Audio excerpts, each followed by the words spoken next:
Hey, what's up? My name's Aaliyah and welcome back to my channel. Today we're going to be doing a fall book haul.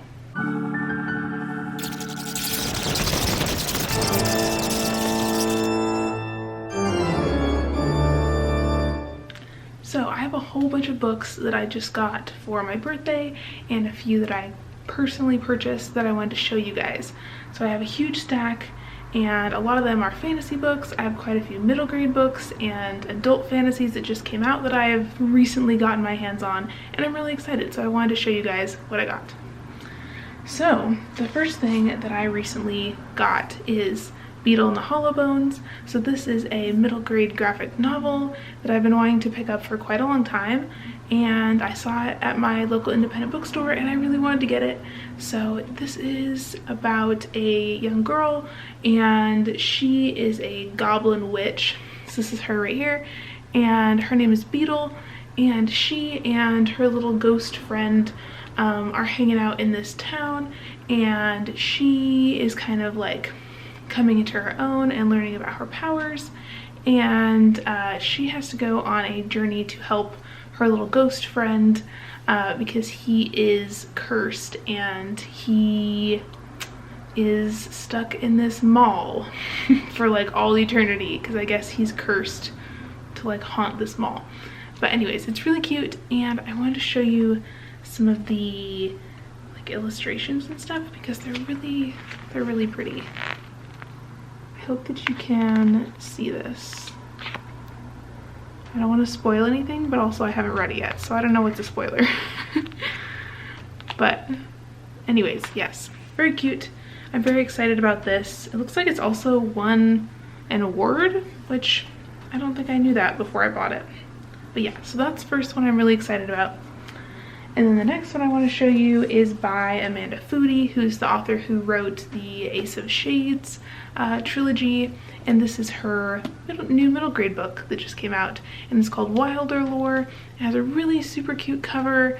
It looks very like cozy and cottagecore, and it's about this young boy named Barclay, and he lives in this little village, and he is the apprentice to a mushroom farmer, which is really cool. There's lots of like little mushrooms and stuff all over this cover, which is really cute. Anyway, so he's an apprentice, and he decides one day to go off into the woods, and apparently in this village going into the woods is like a really forbidden thing, because there's supposed to be like magical creatures that are really deadly that live in the woods. So he goes into the woods and he ends up kind of like befriending one of the wild beasts that lives in the woods, and the other villagers find out and he gets kind of like exiled, and the story goes from there. So this sounds like it's going to be really cute, and it's really short, and I actually am kind of thinking about doing maybe like a cottagecore reading vlog, because I have a few books that are kind of giving me those vibes and I think it would be really fun. So this is one that I'm thinking about reading soon and I'm really excited. If you couldn't tell, I've been kind of on a middle grade book kick lately, and I don't own very much middle grade, so I wanted to get some for my personal library. So I got another middle grade here, and it's called Mine. So this is one I hadn't really heard about, but I've been seeing the cover going around on Instagram lately, and I thought it was really creepy and cool. So this is about a young girl, and she and her family move into this new house, and it turns out the house is kind of creepy, and I guess here, let me just read you some of the synopsis because it's really cute. So it says, the Horns' new house is awful. The pool is full of slime, the dock is rotten, and the swamp creeps closer every day. But worst of all, the house isn't empty. It's packed full of trash, memories, and Lily begins to fear the ghost of the girl who lived there before her. And whatever is waiting in the shadows wants to come out to play. Spooky! So it looks like maybe there's going to be like a haunted ghost girl and like a creepy house in here, and I'm really excited about this. I think it's going to be really fun. I actually read like the first few pages when I was at the bookstore, and it looks like the main character, Lily, who is like the young girl who moves into this house, it sounds like she's kind of like into theater, so she's also kind of got this like really like loud personality. So I think this could be really cool to see like how she handles the ghost girl that lives in her new house. But anyways, that looks really creepy. You guys know that I love ghost books, and especially middle grade ghost books are one of my favorite things. So I'm very excited. And then I have another one that I think might be a middle grade ghost book. I'm not really sure. So that's called The Thieving Collectors of Fine Children's Books, and this has a really spooky cover, and it looks like maybe there's like some spooky ghosty fog going on. But this is about a young boy who lives in a world where people don't really read books anymore, and so he has kind of resorted to stealing books. So he steals this book that's his favorite from an old library, and he ends up kind of being like tracked down by these evil people who are after the book that he stole, and so he ends up like getting taken by them, and I think they like force him to go inside of the book. I'm not really sure what happens there, but yeah, I guess he has to like go into this book and try and like help the characters in his favorite book like escape from the bad guys and defeat them. I don't know, it sounds like kind of a complicated plot, but I am intrigued. Very cool. And then another one that I got, this is one that I got for my birthday, and I was super excited because this just came out, and this is one of my favorite authors, and it's her brand new release, and this is Vespertine by Margaret Rogerson. So I read An Enchantment of Ravens and A Sorcery of Thorns by Margaret Rogerson like the last few years, I think. I know Sorcery of Thorns was my favorite book of, I think it was 2019. But yeah, so she is a really good writer. I really love her stuff. And this is a new one I'm really excited about because I love her writing style. Her characters are really amazing, her worlds are really vivid, and I just think that anything she writes is going to be something that I'm going to enjoy. So this follows a woman who is a nun, and she apparently lives at a convent, and when people die, she's in charge of cleaning the dead bodies. And she seems to enjoy her job. I think it's interesting that that kind of comes into this book because I know that the author has a degree in anthropology, which is just something that I took note of a while ago because I have a minor in anthropology and I'm really into like the dead people stuff, as you guys know. So this sounds like it's going to be right up my alley. It sounds like this main character who is used to dealing with the dead has to use a magic relic that they have at the convent to defeat evil. But yes, so I'm very excited about this one. Cannot wait. I think this is going to be a great new YA release. And then the next one I got is another one I got for my birthday, and I've been hearing some people talking about this, and I've been hearing kind of mixed things. So it sounds like it's going to be up my alley, but I'm not sure because other people have been giving it kind of low ratings. But that is The Library of the Dead. Oh my god, this cover is so stunning. So I'm excited about this because it's a ghost book and it has a magic library in it. What's not to love?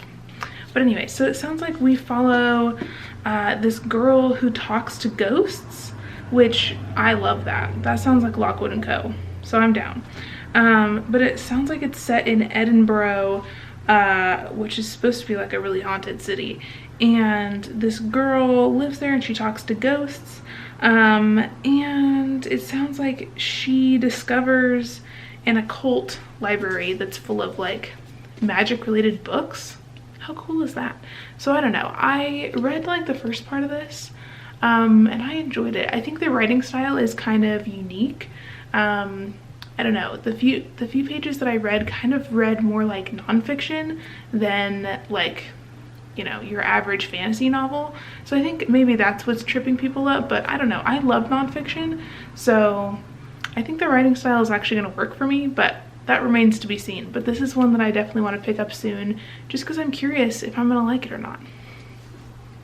And then the next one I got was an absolute surprise. My coworker actually gifted me a copy of this book because she ended up winning a second copy, and so she had two, so she gave one to me, which is so kind and generous. Shelly, if you ever see this video, thank you so much. But that is A Psalm for the Wild Built by Becky Chambers. So this is a new novella that just came out from Tor, and oh my goodness, I love Tor. They're a great publishing company, and they publish a lot of queer sci-fi and fantasy books that I've been loving lately. I've read a bunch of their novellas this year. So this is a new one from Becky Chambers.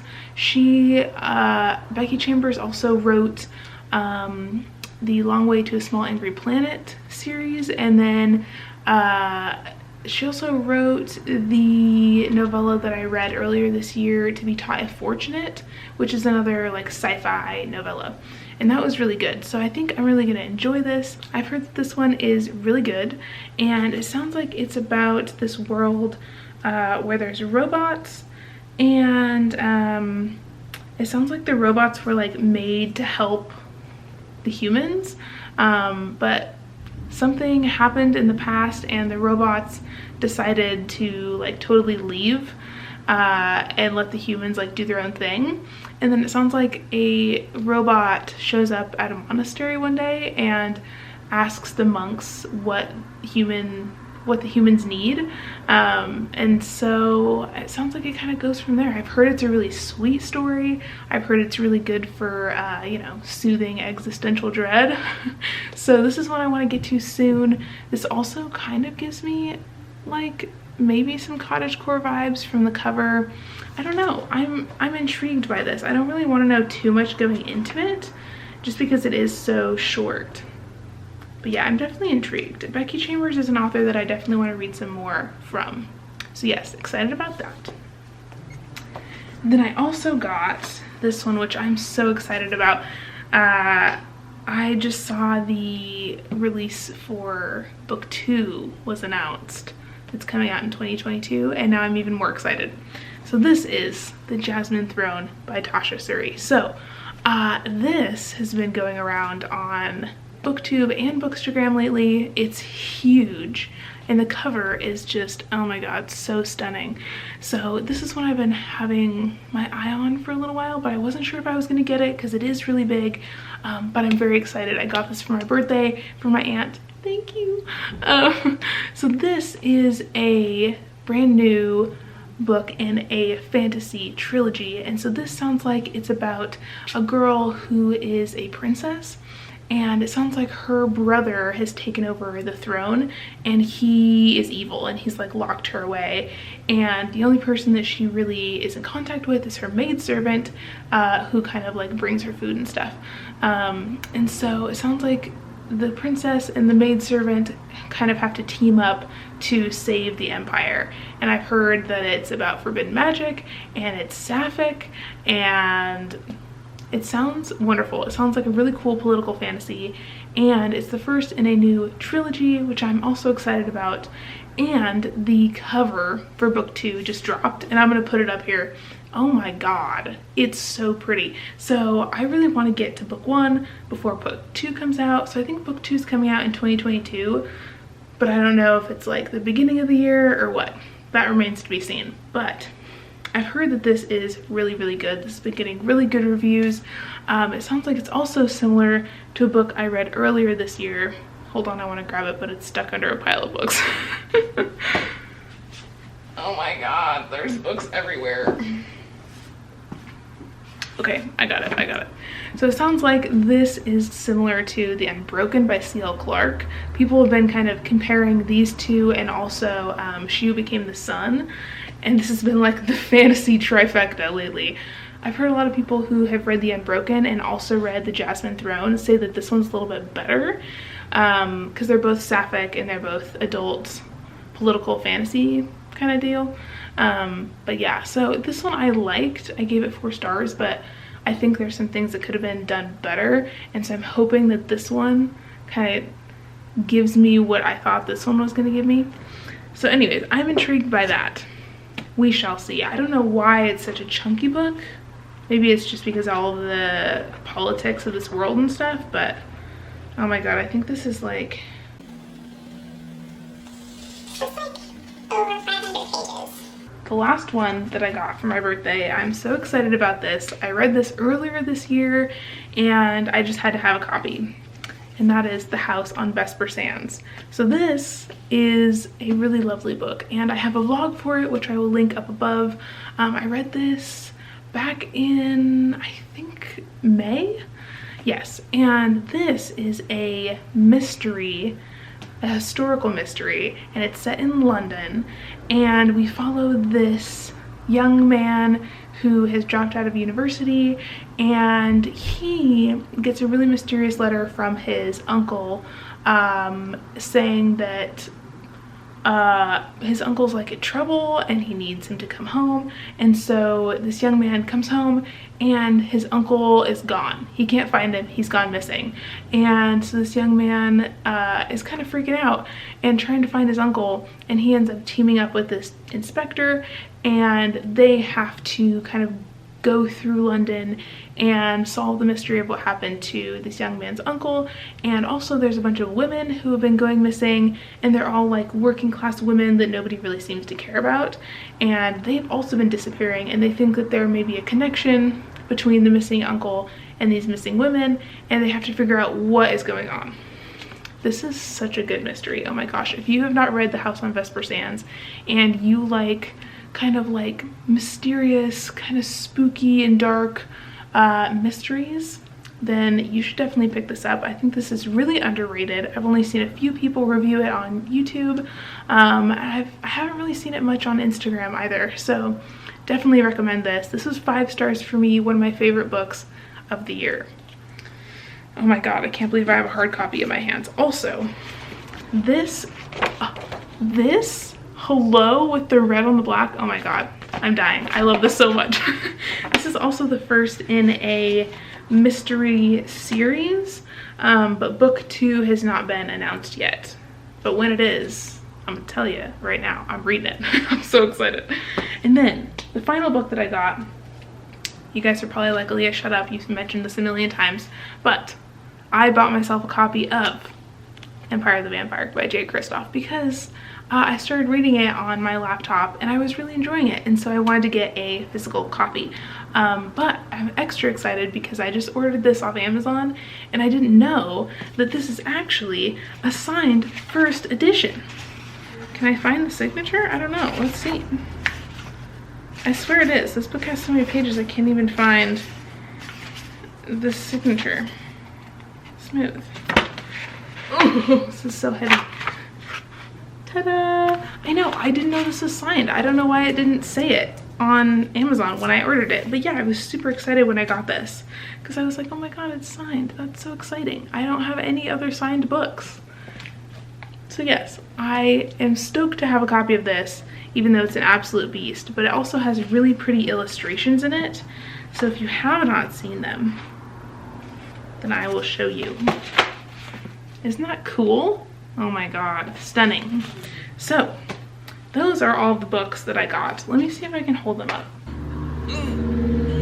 So yes, these are all of the books that I have recently acquired. If you've read any of these or you have any thoughts on which ones I should read first, please comment and let me know. If you're not subscribed yet, I would love if you could consider doing so. I am posting videos at least once a week on this channel, and I'm definitely going to have more book content coming in November and December, especially in December because I graduate from college in December, and so once I graduate I'm going to have a lot more time and I won't have to do so much homework that takes away from my filming time. I hope you have a lovely day wherever you are, and also if you want to follow me on other platforms, I always leave my Goodreads and my Instagram and my Twitter and everything else linked down below. And until next time, I will see you in another video soon. Bye.